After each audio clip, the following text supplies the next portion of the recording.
Hey everybody, it's Ron from Pick Dawgz, and this is Ron's Bank Shop Breakdown. We're going to go over 5 college basketball games for Tuesday, December 13th, 2022.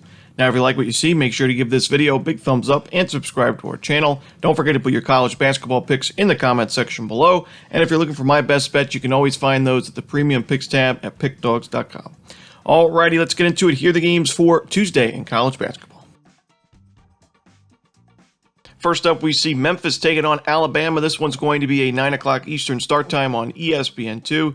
Not a great college basketball card for Tuesday. Just not a lot of great matchups. This is probably the most anticipated game on the board for Tuesday. But, when you look at Alabama, some may say, oh, this could be a letdown spot after their most recent game against Houston. It was an upset win, 71-65. It was a true road game, so just a huge win for the program.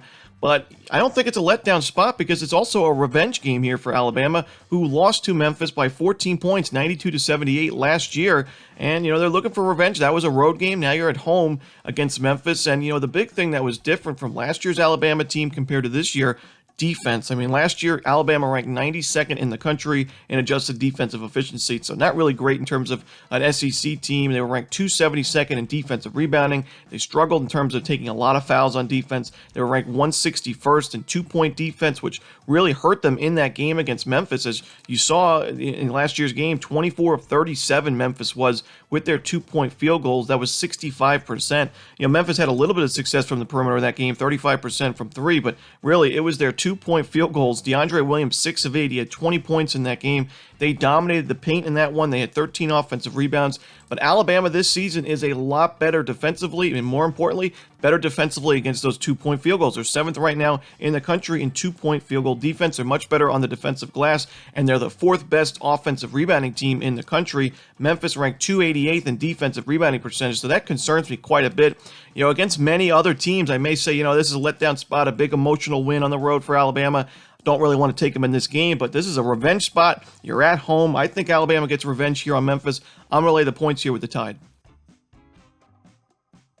Next up, it's Princeton and Iona. This one's going to be a 7 o'clock Eastern start time, ESPN3. Iona and Rick Pitino's done a really good job at rebuilding this program. I mean, Iona last year I thought was good enough to make the NCAA tournament, but they suffered that upset loss in the conference tournament. And when you play in these mid-major conferences like the MAAC, you can have a great regular season with some nice solid wins. I mean, we saw Iona beat Alabama outright in the regular season, but it's just not enough because your strength of schedule, your big resume boosting wins just aren't there when you're playing in a conference like that, so you have to win the conference tournament, and they couldn't do that. But this year they're the favorites again to win the conference, and they're playing good basketball. They have wins over St. Louis, St. Bonaventure, Vermont, Penn, but the thing is, this team hasn't really been tested away from home at a neutral site or on the road. They played 4 games either at true road games or neutral site games. They're 2-2 in those games, while Princeton, they've been all over the country basically. They played a road game against Navy, UMBC, Marist, and Drexel. They also have neutral site games against Army and Northeastern. So this team is not really intimidated playing away from home and playing some tougher teams. And Princeton, I think that both of these teams are pretty similar on paper. Solid shooting teams for both the perimeter and two-point range. I do like the fact that Princeton's ranked number 1 right now in the country in defensive rebounding. Iona looks to get those second chance opportunities, but I don't think they're going to be able to in this type of matchup. And Iona, they're ranked 317th in defensive rebounding. So I know Princeton's not really strong on the offensive glass this year, but that does concern me when you're not getting those defensive rebounds in a game like this where both teams are good shooting teams. That does concern me. So, I think at a neutral site here, getting those points with Princeton, not a bad idea. I think there's 2 very similar teams. So give me the points here with the Tigers. Next up, it's Furman and NC State. This one's going to be a 6:30 Eastern start time on ACC Network. I think Furman's one of the unluckier teams in college basketball right now. Just when you look at their opponent's shooting numbers against Furman this season, Furman's ranked 343rd in effective field goal percentage defense, 303 in the nation in three-point defense, and 337th in two-point defense. Yet their adjusted defensive efficiency total ranked 157th. So, teams are just having unbelievable days from the perimeter and from two-point range against Furman, despite Furman's defense actually holding up pretty well and doing their part. I mean, Furman's ranked 4th in the country in defensive rebounding percentage. They're 99th in the nation in forcing turnovers. So their defense has been solid overall, but you look at the game against High Point, 85-82 final score. Furman lost that game in a little bit of an upset loss. Furman only shot 28% from three in that game. High Point, 11 of 17, 65% from three. You still only lost that game by 3 points, but you look at Furman offensively, this is a very good offense, an offense that can really compete with a lot of the Power 5 schools, even NC State, as Furman's ranked 43rd in adjusted offensive efficiency, 50th in average possession length, so they like to speed things up. They're 16th in effective field goal percentage, 7th in two-point offense, 60.1% in their two-point field goals. They have a better adjusted offensive efficiency total than NC State does, so I think Furman's defense is going to have some positive regression. I like the way their offenses look. I like the way that they're strong on the defensive glass. I like Furman in this game, maybe even able to pull off the outright upset, but I'm going to take the points with the Paladins. Next up, we see UMBC taking on Loyola, Maryland. This one's going to be a 7 o'clock Eastern start time, ESPN+. UMBC is on a roll right now, 4-game win streak, 2 of those games were true road games, 2 of them were at home. Their offense is doing very, very well this season. Now, could we expect some regression in a negative sense from UMBC's offense? I think so. They're ranked 38th right now in three-point shooting percentage. But, overall, it's still a team that's going to score a lot of points this season against some weaker defenses. And Loyola Maryland is a pretty weak defense, ranked 207 in the nation in adjusted defensive efficiency. They've lost 3 straight games themselves, and they haven't really played the toughest of schedules.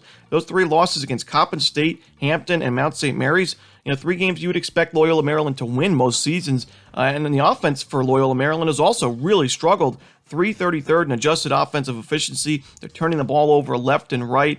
And the thing that Loyola Maryland does very, very well is force turnovers. They're ranked 33rd in defensive turnover percentage, but UMBC has not had any issues losing the ball, and they've taken care of the ball all season long, ranked 41st in turnover percentage on offense. So I think UMBC's offense has its way, and even though this is not an easy-to-watch defense for UMBC, I think they score enough points to not really have to worry about the defense in the end. So give me UMBC here laying the points. And in our final game of the night, we're going to see Marshall taking on UNC Greensboro. This one's going to be a 7 o'clock Eastern start time on ESPN+. Marshall's on a 9-game win streak. They're one of the hotter teams in college hoops right now. But because of that, I do think the value is not really with them anymore. The value we were getting with Marshall when they lost that first game against Queens College and they played the Tennessee Techs and Miami Ohio's, the numbers that we were getting with Marshall just not there anymore. And in a true road game here against a really good defense in Greensboro, ranked 90th in the country in adjusted defensive efficiency, 81st in turnover percentage on defense, a good defensive rebounding team. They defend the paint very well. I just don't think Marshall's going to be able to run up the score against the Spartans in this type of matchup. Even though Marshall likes to play very, very fast pace, they're 3rd in the nation in average possession length. Greensboro likes to slow things down, 281st in average possession length on defense. It's really going to be, for me, in this game, whichever team controls the tempo, I think has the best chance of winning this game. Greensboro's offense is not great, but I do think we're going to see some better shooting numbers from the Spartans as the season continues. They don't really have too many issues in terms of getting to the free throw line, and their free throw percentage is solid, ranked 72.4% as a team. So we can expect those numbers from the perimeter and two-point range to sharpen up because we're seeing UNC Greensboro taking care of business at the charity stripe. So, Greensboro has had a disappointing start to the year, but I think they're a lot better than their record. I think Marshall's a little bit overvalued, so give me Greensboro here. And that's it. Those are the games for Tuesday in college hoops. Hope you enjoyed this video. If you did, don't forget to hit that like button and subscribe. And don't forget to put your college basketball picks in the comment section below. Again, if you're looking for my best bet, you can find those at Pick Dawgz Premium. As always, this is Romanelli. Good luck.